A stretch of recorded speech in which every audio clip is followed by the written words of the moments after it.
우리 사람에게 특히 신앙이 도대체 뭐냐 이런 생각을 해볼 때가 있습니다. 출애굽기 오늘 20장 3절 1계명 우리가 이제 본격적으로 시작을 하는데, 너는 나 외에는 다른 신들을 내게 두지 말라 이렇게 말씀하셨는데, 신앙의 대상이 누구냐 이걸 명백히 밝히는 말씀입니다. 네가 지금 믿고 있는 게 뭐냐 그걸 말씀하시는 겁니다. 그러면서 네가 믿을 분, 섬길 분은 하나님 한 분밖에 없다. 이걸 명백히 밝히는 말씀이 1계명입니다. 그러므로 우리가 하나님 한 분만을 섬기는데 다른 신은 절대로 섬기지 마셔야 됩니다. 점도 보지 마시고, 무장 찾아가지 마시고, 운세 보지 마시고, 사주 보지 마시고, 또 여러분 연초에 많이 보는 것들이 있지 않습니까? 보지 마십시오. 그저 하나님 한 분만 믿으십시오. 하나님이 우리 삶을 책임져 주시고 우리를 늘 궁극적으로는 가장 좋은 곳으로, 가장 좋은 뜻으로 인도해 주신다. 이걸 믿으면 다른 거를 신경 쓸 여가가 없고 여지도 없습니다. 그러니까 1계명은 우리가 뭘 믿어야 되는지를 분명히 규정하고 있는 말씀입니다. 우리가 신앙의 대상을 논하려고 하면 신앙이 뭐냐, 이 신앙의 의미를 우리가 생각해야 됩니다.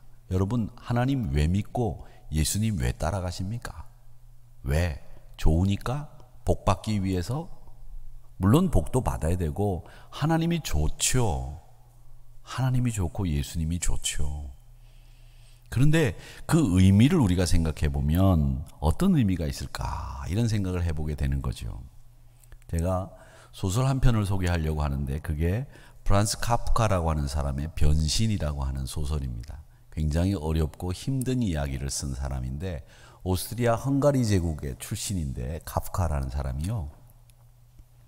이 사람이 쓴 변신이라고 하는 곳에 보면 그레고르 자무자 SAMSA인데 잠자라고 미국 사람들은 읽던데 자무자라고 하는 사람이 주인공입니다. 그 사람들은 자무자라고 읽는데 미국 사람들은 삼사 이렇게 읽어요. 그렇지 않습니다. 자무자라고 읽는 게 정확합니다. 평범한 이 사람이 세일즈맨이에요. 이것저것 다 팝니다. 그런데 하루아침에 자고 일어났더니 자기가 벌레가 돼 있는 거예요. 너무 징그러워서 자기가 거울을 봐도 이건 아니다 이런 생각을 하는 겁니다. 그리고는 부모님 앞에 나섰는데 부모님은 도망가고 놀라고 기절합니다. 절망적인 것은 이 사무자라고 하는 사람이 이런 상황을 전혀 극복하지를 못하고 점점 쇠약해지고 점점 더 고립돼 가면서 결국 죽어버린다는 얘기죠. 이게 변신이라고 하는 카프카의 소설 내용입니다. 자기가 변한 것을 받아들이지 못하고 죽는다 이 얘기죠. 한마디로 뭐 벌레로 사람이 변하겠습니까마는 변한 자기를 받아들이지 못하는 사람은 결국 죽는다 하는 거죠. 여러분 연세가 드시면서 여러분 얼마나 많이 변했습니까? 이 머리털이 듬성듬성 빠지죠. 옛날에는 안 그랬는데 이제는 피로하고 뭐 힘들고 그러면 옛날에는 그 다음날 아침에 일어나면 거뜬했는데 이제 이틀이 지나도 회복이 잘 안 되고요. 그리고 뭐가 나면 잘 낫지를 않아요. 손에 무슨 상처라도 생기면 하루면 금방 아물었는데 아물지를 않아요. 도무지 안 아물어요. 약을 발라도 안 아물어요. 손을 씻을 때마다 따가워요. 그게 나이 들면서 변해가는 우리들의 모습인데 이걸 인정하지 않으면 어떻게 되겠습니까? 야, 어쩔 수 없다. 어떤 분이 저보고 그러더라고요. 요즘엔 피곤해가지고 그랬더니 이제 내가 늙은 것 같다 그랬더니 아니라고 그렇게 얘기하는데 맞아요. 시간이 지나면서 사람들은 변해가거든요. 젊으셨을 때 여러분 어떠셨습니까? 지금 마음은 다 그때 마음과 똑같다고는 얘기는 하나 그건 여러분 마음이고 변하는 거죠. 근데 그 변하는 걸 우리가 수용하면서 우리 삶을 새롭게 만들어가는 게 그게 우리 인생이에요. 근데 변하는 걸 못 받아들이는 거죠. 이 못 받아들이는 사람의 비극적인 것을 그려놓은 게 변신입니다. 쌩쌩 잘 나가던 사람이 어느 날 갑자기 사람들에게 밀려서 대접 못 받는 자리로 내려갑니다. 그걸 못 견뎌하면 되겠습니까? 견뎌야죠. 그런 사람들에게는 내일도 영혼도 다 황폐해져 가는 일밖에는 남지 않습니다. 인생을 살려고 발버둥 치다가 벌레처럼 죽어가는 이런 비참한 존재라고 하는 것을 이 변신에서 카프카라는 사람은 얘기하려고 했던 거예요. 저는 이게 바로 하나님 없는 신앙의 사람들, 신앙 없는 사람들의 살아가는 모습이라고 생각합니다. 신앙은 우리 사람들의 인생의 기반이에요. 그리고 삶의 목표고 삶의 의미입니다. 믿음이 없는 사람들은 삶의 의미가 없어요. 삶의 가치가 없단 말이죠. 우리 인간에게 신앙이 있다고 하는 것은 내가 비록 벌레로 변했다고 할지라도, 내가 비록 이렇게 추한 모습으로 변했다고 할지라도 내 삶은 의미 있는 삶이야. 내가 믿는 하나님이 계시거든. 내가 사랑하는 예수님이 계시거든. 그렇기 때문에 내 삶은 내 모습이 어떻게 변해도 나는 의미 있는 삶을 살 수 있어. 이런 확신이 있거든요.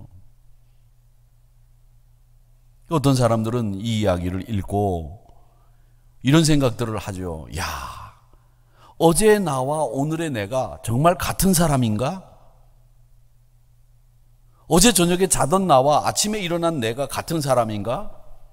10년 전에 나와 오늘 내가 같은 사람인가? 이런 생각을 해보게 됩니다.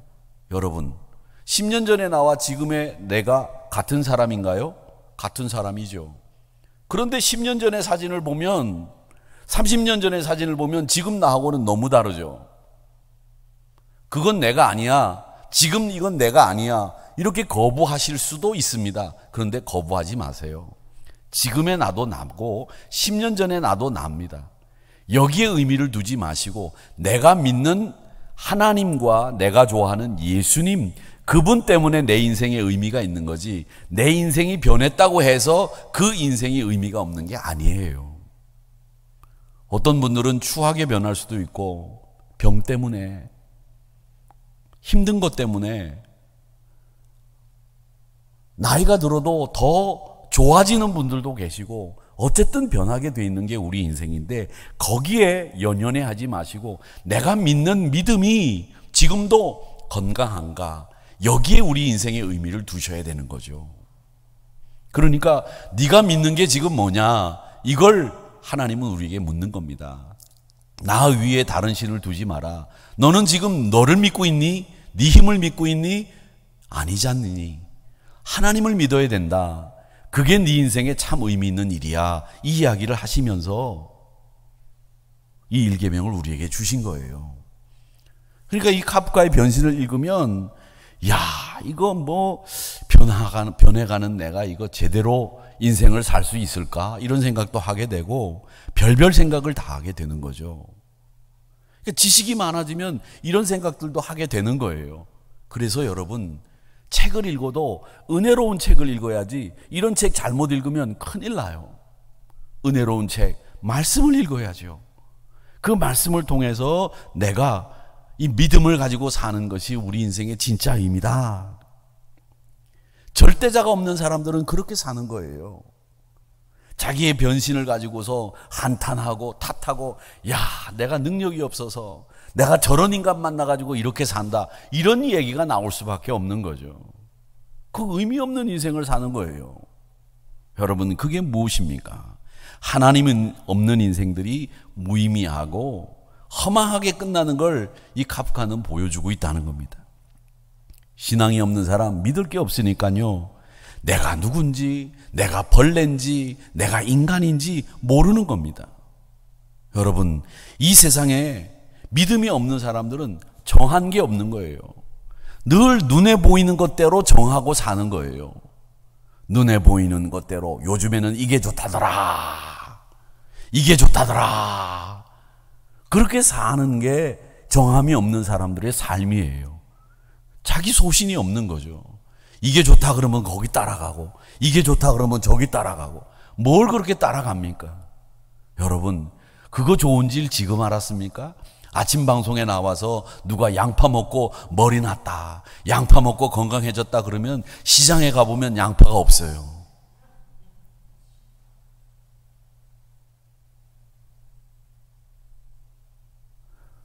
과거도 현재도 미래도 불확실한 이 인생에서 그저 그렇게 살고 좋은 게 좋다더라 그러면서 따라다니는 인생, 그게 신앙 없는 사람들의 모습이란 말이죠. 오늘 1계명은 신앙이라고 하는 것은 모든 내 인생에 하나도 빼놓지 않고 내 인생의 모든 것을 하나님 앞에 맡기고 살아라 라고 하는 명령이에요. 여러분, 나 위에 다른 신을 두지 말라는 그 말씀은 하나님 앞에 맡겨라, 하나님 의지해라, 그게 네 인생에 의미 있는 일이고 그게 네 인생의 목표가 되어야 된다, 이 말씀을 하시는 거거든요. 우리 인생의 유일한 기반이 하나님이십니다. 인생은 이 세상에 태어나서 자라고 늙고 죽습니다. 그런데 그게 전부가 아닙니다. 영원한 삶이 있어요. 인생 스스로 그런 능력을 가진 게 아니라 하나님이, 우리가 그 하나님을 믿고 의지할 때 우리에게 주시는 선물이 영생이에요. 영생. 근데 여러분, 영생이 왜 좋은 줄 아세요? 영원히 사는 게 왜 좋습니까? 여러분, 왜 좋으세요? 아예 안 죽고 내가 죽었다가 다시 살아가지고 이제는 죽지도 않고 병도 없고 영원히 사니까 얼마나 좋은지 몰라. 영원히 사는 게 축복일까요? 오래 사는 게 축복일까요? 연세 드신 분들이 그런 얘기를 하죠. 아이고, 내가 오래 살아서 그래, 내가 일찍 죽었어야지. 그 말씀이 의미 없는 넋두리 같은 얘기일까요? 한번 생각해 보십시오. 연세 드신 분들이 그런 이야기를 하는 데는 이유가 있는 겁니다. 볼 거 못 볼 거 다 보면서 내가 살아있어서 겪지 않아도 될 일들을 살아있어서 겪는 것에 대한 한탄이겠지요. 오래 사는 게 무조건 복일까요? 저는 그렇게 생각하지 않습니다. 내가 하루를 살더라도 의미 있게 살고, 내가 하루를 살더라도 분명하게 내 인생에 족적을 남길 수 있고 다른 사람들에게 영향을 끼칠 수 있는 삶을 산다면 그 하루가 정말 의미 있는 삶이 되지만, 100년, 200년 살았는데도 아무 영향력도 없고 그 사람이 있으나마나한 그런 인생을 살려면 200년 살아서 뭐합니까? 안 그렇습니까? 그런데 영생, 죽지 않고 영원히 사는 거, 그게 무조건 좋은가요? 왜 영생이 좋습니까? 여러분, 왜 영생이 좋으세요? 안 죽으니까? 영생이 좋은 이유가 있습니다. 영생이 좋은 이유는 뭐냐면, 그 영생이 내 인생이 그냥 죽지 않고 오랫동안 길게 지속돼서 영생이 좋은 게 아니라, 그 영생에는 하나님이 함께 하시는 것이기 때문에 영생이 좋은 거예요. 그래서 영생이 좋은 거예요.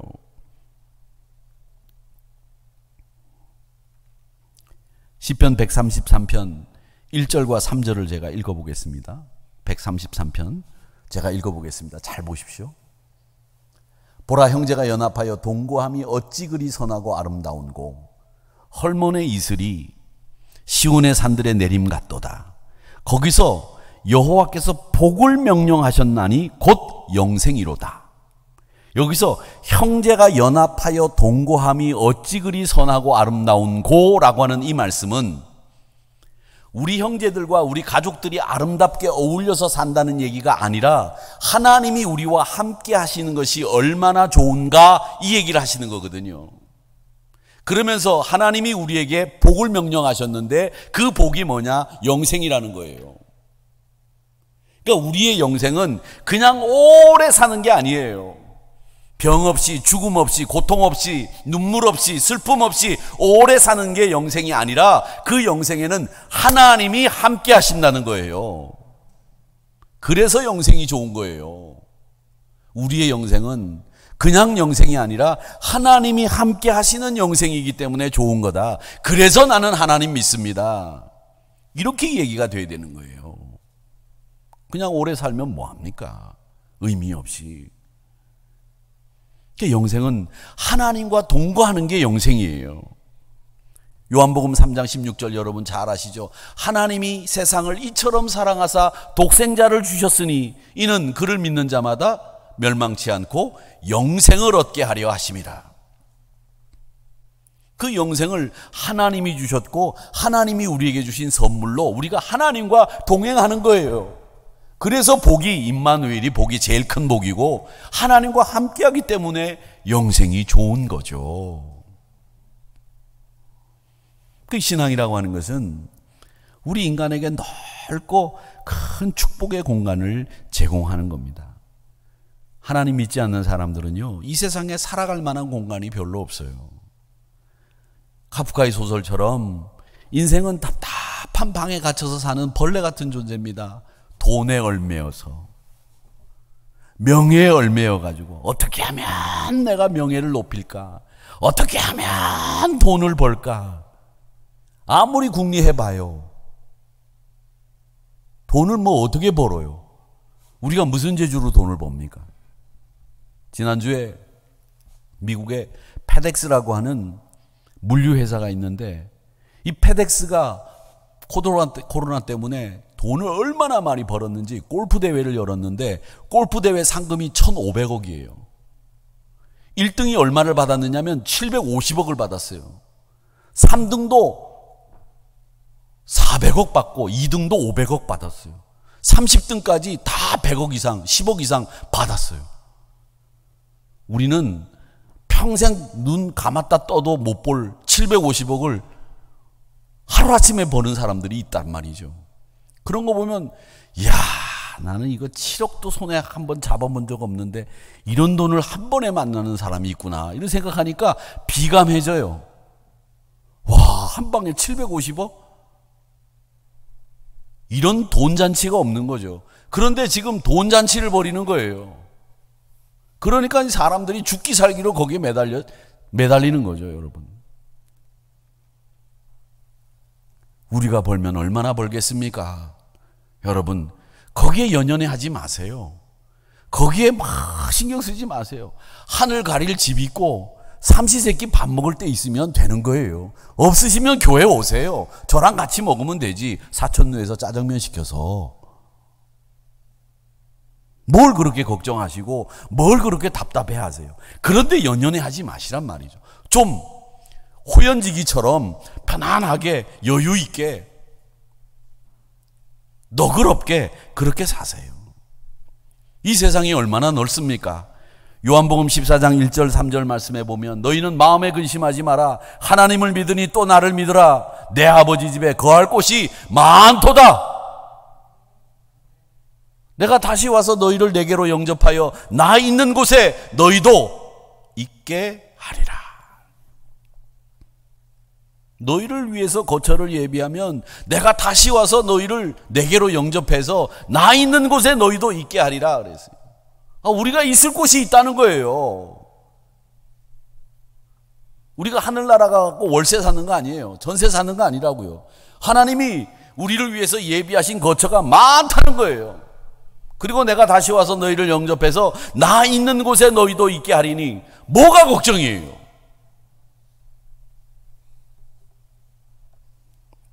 하나님을 믿는 사람들은 이 삶의 공간이 무한대예요. 무한대. 하늘나라에 거처가 있는데 이 땅의 그 거처 때문에 걱정하지 않는다는 거죠. 시간적으로도 영원한 삶을 누리고 공간적으로도 무한한 삶을 보장받습니다. 지금도 복을 받고 다음에도 복을 받는 거예요. 다음 세대도 복을 받는 거예요. 우리가 믿는 하나님을 믿는 만큼 풍성한 복을 누리게 될 줄로 믿습니다. 이게 일계명이 우리에게 주시는 의미예요. 신앙은 우리 인생의 유일한 복이라는 겁니다. 자, 그러면 일계명의 의미는 하나님이 말이죠. 이 세상에 하나님 한 분밖에는 없습니다. 다른 신은 없다는 거예요. 우리 사람들이 가지고 있는 신에 대한 생각은 세 가지로 나눌 수 있습니다. 하나는 무신론자입니다. 신이 없다는 거죠. 아무것도 믿지 않는 사람들, 그 사람들은 뭘 믿느냐? 경험 믿고 지식 믿습니다. 우연을 믿고 요행을 믿습니다. 그게 무신론자들이에요. 첨단 과학을 믿고 철학을 믿습니다. 근데 이 사람들은 무신론자들 하나님을 믿는 거 빼놓고는 다 믿어요. 더 많이 믿을 수도 있어요. 그게 무신론자들이 특징이. 두 번째는 불가지론자들이 있는데 신이 있는지 없는지 난 모르겠다는 거리죠. 그러니까 어정쩡한 태도를 가지고 사는 사람들입니다. 영혼이 있는지 없는지 난 모르겠어. 귀신이 있는지 없는지 모르겠어. 이 물질 세계가 진짜인지 아닌지 모르겠어. 이런 얘기들을 하는 거죠. 그러면서 뭐라고 하냐, 색즉 시공 공즉 시색 이러면서 있는 건 없는 거고 없는 건 있는 거고 대도 하나는 이상한 소리를 하는 거죠. 지도 모르고 나도 모르는 얘기, 그런 얘기를 하는 거예요. 그러면 사람들이 이게 무슨 얘기인가 싶어가지고 혹해가지고 와 대단하다 박수치고, 근데 자기가 말하고도 자기가 무슨 얘기인지 몰라요. 그런 사람들 많아요. 이게 불가지론자들이죠. 그리고 세 번째가 유실론입니다. 유실론은 뭐냐? 하나님이 있다는 거죠. 그런데 하나님을 다 믿는 게 아니라 유실론에는 유일신론이 있고 다신론이 있습니다. 다신론은 뭐냐? 신이 많다는 거예요. 여러분 그리스 로마 신화 보셨죠? 그리스 로마 신화에 보면 신이 무진장 많이 나옵니다. 제우스, 비너스, 포세이돈, 아프로디테, 우라노스, 헤파이토스, 하데스. 하데스는 지옥의 신이고요. 아폴로는 태양의 신이고요. 포세이돈은 바다의 신이고요. 바카스는 술의 신이에요. 모든 데 다 신이 있다고 생각하는 거죠. 여러분 바카스 드시면서 그렇게 생각하세요. 이거 술의 신인데.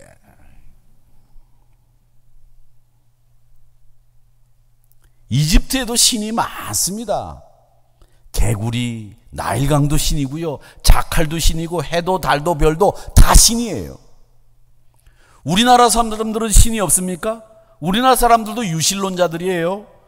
그래서 태양신, 달신, 칠성님, 산신령, 용왕님, 고목나무 다 신이에요. 동네 앞에 고목나무 있으면 거기 지나가면서 다 절하고 끈 갖다 묶고 돌 싸다 놓고, 그리고 그 옆에다 교회 지려고 그러면 교회 짓는다고 난리치고, 그런데 결국 그 고목나무 베어버리는 목사님이 계셨어요. 바위도 귀신이 있다고 생각하고요. 부뚜막에도 귀신이 있다고 생각했어요. 옛날 어른들은. 여러분 아세요? 부뚜막 귀신도 있어요. 부뚜막 귀신만 있는 줄 아세요? 빗자루 귀신도 있어요. 귀신이 없는 게 없어요. 다 귀신이지. 그렇게 신을 많이 믿는 사람들이 한국 사람들인데, 여러분 그거 믿는 거 안 믿는 거 중요한 게 아니에요. 진짜 사실이 뭐냐는 거예요. 하나님, 신, 하나님은 한 분밖에 없어요. 무슨 부뚜막에 귀신이 있어요. 하나님 한 분밖에 살아있는 신은 없습니다. 그걸 우리가 분명히 믿어야 됩니다. 성경은 하나님에 대해서 설명하지 않습니다. 창세기 1장 1절에 보면 하나님이 세상을 만드셨다 이 얘기만 하시죠. 태초에 하나님이 천지를 창조하시니라, 이걸로 끝이에요. 하나님이 계시다 이 얘기 안 하셨어요. 하나님은 또 스스로 계신 분이십니다. 고린도전서 8장 5절 6절에 보면 비록 하늘에나 땅에나 신이라고 불리는 자가 있어 많은 신과 많은 주가 있다는 거죠. 부뚜막 귀신도 있고 빗자루 귀신도 있고 처녀 귀신도 있고 고목나무 귀신도 있고 귀신이 많은데, 그러나 우리에게는 한 하나님 곧 아버지가 계시니 만물이 그로부터 나왔고 우리도 그를 위하여 있고, 또한 한 주 예수 그리스도가 계시니 만물이 그로 말미암고 우리도 그로 말미암아 있느니라 그랬습니다. 하나님 한 분밖에 없다는 거예요. 우리가 믿는 하나님 어떤 분이십니까? 우리가 믿는 하나님, 우리 사도신경을 통해서 고백하지 않습니까? 나는 전능하신 하나님 아버지, 천지의 창조주를 믿습니다. 나는 그분의 독생자 우리 주 예수 그리스도를 믿으니, 우리가 믿는 하나님은 전능하신 하나님인 줄 믿습니다. 그리고 우리가 믿는 하나님은 창조주 하나님이시고요. 우리가 믿는 하나님은 우리 죄를 사유하시기 위해서 그리스도 예수를 보내신 하나님이십니다. 이사야서 37장 16절의 말씀에 보면 구룹 사이에 계신 이스라엘 하나님 만군의 여호와여 주는 천하 만군의 유일하신 하나님이시라. 주께서 천지를 만드셨습니다. 기약이 이르게 되면 하나님이 그의 나타나심을 우리에게 보이시게 될 텐데, 하나님은 복되시고 유일하신 주권자이시며 만왕의 왕이시고 만주의 주이십니다. 그렇게 얘기하셨습니다. 하나님 한 분이시기 때문에 우주의 질서도 하나님에 의해서 이루어지는 거예요. 지구의 자연법칙, 화성의 자연법칙 다 똑같아요. 하나님이 이루시는 겁니다. 하나님 한 분이시기 때문에 동물이나 식물이나 모든 생태계가 하나님의 질서와 하나님의 조화 속에 다 포함되는 거예요. 포함되지 않는 게 없습니다. 그러니까 하나님은 정확하신 분이에요. 여러분 아시잖아요. 딱 그때가 되면 아침 저녁으로 찬바람 싹 불잖아요. 하루도 어김없이. 안 그렇습니까? 하루도 어김없이. 또 보세요. 올해는 비가 많이 왔기 때문에 단풍 색깔이 고울 거예요. 제가 예언합니다. 햇볕이 아주 좋았거든. 비가 많이 왔거든. 그렇기 때문에 단풍 색깔이 곱기 때문에 올해는 설악산 단풍이 기가 막힐 거예요. 날짜 잡아놓으세요. 맞으면 제가 따라갑니다. 하나님이 만든 우주 질서, 창조 질서가 그러니까 틀림없는 거예요. 그래서 이 계명과 관련해서 우리가 해야 될 일이 두 가지가 있습니다. 그게 뭐냐? 우리 하나님을 믿고 예배하는 일, 이걸 열심히 하셔야 됩니다. 하나님 한 분이신 것을 우리가 알았다고 하면 그분을 믿고 경배해, 예배해야죠. 이 예배를 잘하는 것이 우리의 믿음을 잘 표현하는 겁니다. 히브리서 11장 6절의 말씀에 보면 믿음이 없이는 하나님을 기쁘시게 하지 못하니. 하나님께서는 나아가는 자, 하나님께로 나아가는 자와 반드시 그가 계신 것과 또한 그가 자기를 찾는 자들에게 상 주시는 이심을 어떻게 해야 된다고요? 믿어야 된다. 그에게 나가고 그를 찾고 그를 예배하는 자를 기뻐하신다는 걸 믿고 하나님 앞에 나와야 된다는 거예요. 하나님 앞에 나올 때, 예배를 드릴 때 뭘 가지고 나와야 되느냐? 내가 그를 찾아갈 때, 그를 섬길 때, 그가 상 주신 이심을 믿어야 할 때 그 예배 자리가 우리에게 너무나 소중하다는 걸 알고 와야 된다는 거죠. 그러니까 여러분, 하나님 앞에 나올 때는 믿음을 가지고 나오셔야 하나님을 기쁘게 하실 수 있습니다. 믿음 없이 하나님 앞에 나와서 예배 드리는 거 하나님이 기뻐하시지 않으세요. 하나님 앞에 나가는 자는 반드시 그가 계신 것, 그가 자기를 찾는 자들에게 상 주신다는 것을 믿고 나오는 거예요. 오늘 내가 예배 자리에 나왔으니 하나님 나에게 상 주십니다. 이 히브리서 말씀이잖아요. 믿는 거하고 아는 거하고 달라요. 세상에 보면 성경을 잘 아는 사람들 많습니다. 우리 믿는 사람보다 성경 잘 아는 사람 많아요. 그런데 여러분, 아는 게 성경을 많이 안다고 그 사람 구원받아요? 십자가상에서 예수님이 달리셨을 때 강도 하나가 예수님, 낙원에 이르실 때 저를 기억해 주세요. 그래, 내가 너와 함께하고 네가 구원받았다. 그러면서 그 자리에서 구원받았어요. 근데 그 친구가 예수님에 대해서 알았습니까? 예수님에 대한 지식이 있었습니까? 예수님에 대해서 공부를 했겠습니까? 그 십자가상에서 예수님 처음 봤어요. 그런데 그는 고백했습니다. 제가 죄인입니다. 예수님, 저를 낙원에 이르게 하실 수 있는 분인 줄 믿습니다. 그 믿음이 그를 구원한 거예요. 알미 구원하는 게 아니에요. 믿음이 구원하는 거죠. 여러분, 성경 지식, 성경 말씀 외우세요. 좋습니다. 얼마나 은혜가 되는지 몰라요. 그런데 그 말씀을 외우는 것도 중요하지만 믿는 게 더 중요한 거예요. 믿는 게. 그 말씀을 외우면 그 말씀이 나에게 그대로 약속의 말씀으로 이루어질 줄 믿고 외우셔야 돼요. 믿고 외우시는 거예요. 믿지 않고 여러분 머릿속에만 막 외워두고 줄줄줄줄 외우셔가지고 아오구사빨 커피 쿠폰 타가지고 커피 마시면서 싹 잊어버리면 안 돼요. 잊어버려도 나는 그 말씀 믿습니다. 그러면 됩니다. 여러분 연세에 그거 외우고 난데 연말에 외우라 그러면 많이 잊어버리실걸요? 다시 외우라 그러면 그 1년치 외우기 쉽지 않을 거예요. 그런데 여러분이 믿고 외우셨다면 그 말씀이 여러분에게는 양약인 줄 믿습니다. 잊어버리는 거 너무 괴념하지 마세요. 잊어버리는 게 중요한 것이 아니라 내가 그 말씀을 믿느냐가 중요한 거예요. 믿느냐가. 그 말씀을 외울 때마다 나는 그 말씀을 믿습니다. 이러면 그 말씀이 여러분의 양약이 되는 거예요. 골수에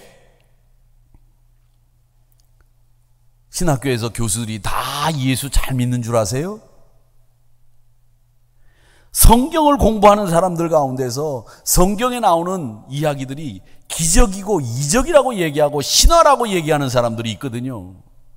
그런 친구들 많이 있습니다. 목사들 가운데서도 성경에 나오는 이적들이 그게 다 우화라고 얘기하는 사람들이 있어요. 그런데 그런 교회가 성장하느냐? 아닙니다. 그런 교회는요, 교회 꼴이 아니 돼요. 왜? 하나님이 역사하지 않기 때문에. 하나님이 역사하지 않기 때문에. 예수님의 부활도요, 기절했다가 깨난 거라고 얘기하거든요. 그렇게 가르쳐요. 여러분 유튜브에 보면 별 얘기들이 많습니다. 여러분 유튜브 얘기를 믿지 마시고 하나님의 말씀을 믿고 이 말씀대로 사는 게 중요한 거예요. 거기 보면 11조를 해야 되냐 말아야 되느냐, 하지 말아야 된다고 아주 논리적으로 얘기하는 사람들, 예배 드려야 되느냐 말아야 되느냐, 심지어 목회하고 있는 목사도 이제는 영상 예배가 우리에게 새로운 종교개혁이라고 이런 정신 나간 소리를 하고 앉아 있어요. 그게 유명한 목사의 얘기예요. 무슨 유튜브 예배가 무슨 종교개혁이야. 지가 나보다 유명하면 그런 얘기 해도 돼? 아니에요. 유명한 게 중요한 게 아니라 말씀이 중요한 거예요. 그걸 분명히 해야 됩니다.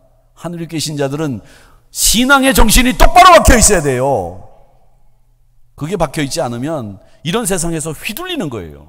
이단, 사설, 현혹되는 거예요. 제가 갑자기 열을 냈는데 그런 부분에 있어서는 여러분 한치의 양보 없어야 됩니다. 진리편에 서는 일에 있어서는 확실해야 돼요. 확실.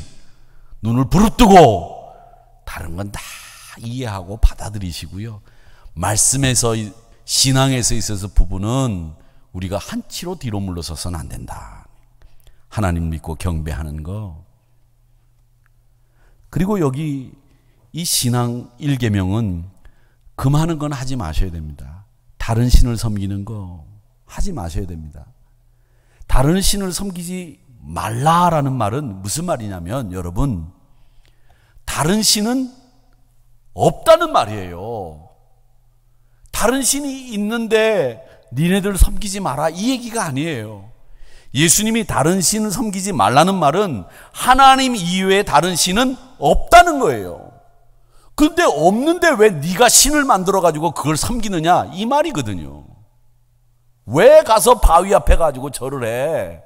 왜 나무 앞에 가서 절을 해? 그게 신이야? 내가 만든 피조물이지. 왜 그 앞에 가서 절을 해? 다른 신은 없다는 거예요. 하나님 한 분밖에는 없어요. 그러니까 다른 신을 섬기는 일 자체가 그건 말이 안 되는 얘기라는 거죠. 이 계명을 지키기 위해서 초대교회 신자들이 어땠습니까? 로마 황제 앞에 나와서 절하라. 못합니다. 로마 황제가 신이야? 아닙니다. 분명하게 얘기했잖아요. 사자밥이 되고 격투기의 제물이 되고 이 계명을 지키기 위해서 신사참배도 거부하다가 순교의 길을 간 거 아닙니까? 유일하신 하나님을 믿는 사람들은 하나님을 경배하되 절대로 다른 신은 없습니다. 하나님 한 분만 신이십니다. 이렇게 인정하는 사람들이란 말이죠. 우리가 믿는 하나님은 이 만물을 창조하신 하나님이십니다. 그렇기 때문에 그분을 믿고 날마다 예배하며 그분이 그를 찾고 그를 믿는 사람에게 상 주신 이심을 믿어야 합니다. 그게 1계명이 우리에게 주시는 겁니다. 그렇게 해서 여러분 하나님을 믿는 성도로서의 책임을 잘 감당하셔서 하나님이 주시는 영생의 복을 여러분의 복으로 삼으시기를 축복합니다. 영생이 왜 축복이라고요? 하나님이 함께 하시기 때문에 영생이 복인 거예요. 그저 오래 살면 뭐 하겠어요? 아파가지고 골골하면서 벽에 머칠해가면서 살면서 오래 사는 게 좋아요? 아니잖아요. 건강하게 사는 게 좋은 거잖아요. 그렇듯이 오래 사는 게 중요한 게 아니라 하나님과 함께 사는 게 중요한 거예요. 하나님과 함께 영생의 복을 누리시면서 이 1계명을 통해서 우리에게 주신 다른 신은 없습니다. 없는 거예요. 하나님 한 분만 신이십니다.